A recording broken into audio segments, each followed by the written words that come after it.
উত্তর প্রদেশ ঠান্ডা হয়ে গেছে।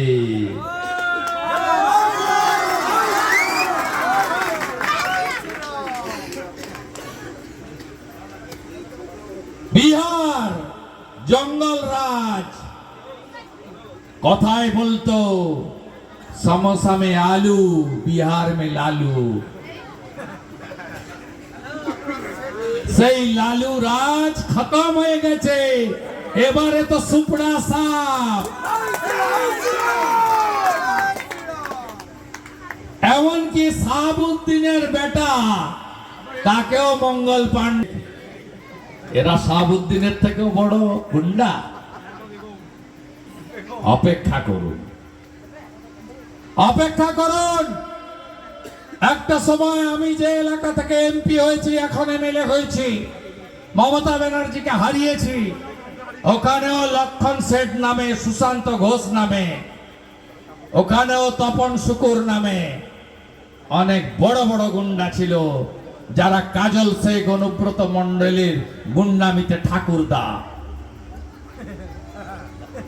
তারা আজকে ক্যালেন্ডারে চলে গেছে, ইতিহাস।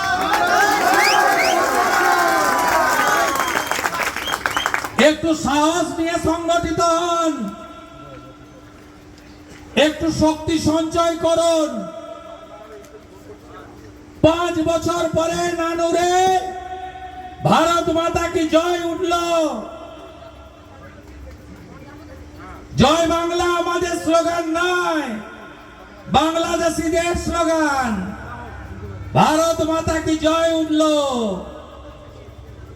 বন্দে মাতরমের আওয়াজ উঠল, জয় শ্রীরামের গুঞ্জ উঠল।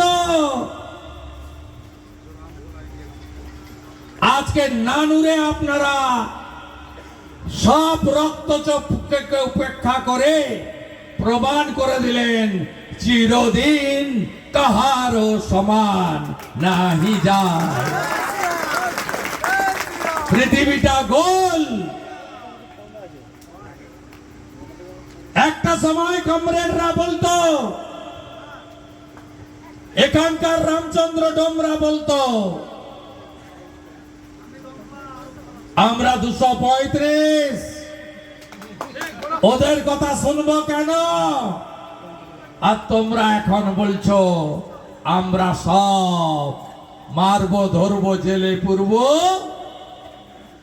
34 বছরের রাজত্ব যারা ধরে রাখতে পারেনি, তোমরাও 15 বছরের রাজত্ব ধরে রাখতে পারবে না। কাজ এক, বুথে বুথে 10টা করে সাহসী লোক চাই, যুবক চাই, দিদি চাই, বোন চাই। বুথকে শক্তিশালী করতে হবে। মেরা বুথ সবসে মজবুত। কাজ 2, এসআইআর দেখে নিতে হবে। 4 রকমের লোকের নাম থাকবে না। 1, মৃত।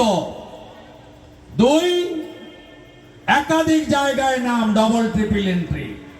3, অস্তিত্বহীন। এপিক কার্ডটা নয় কাজলের বাড়িতে, নয় অনুব্রতর অফিসে আছে।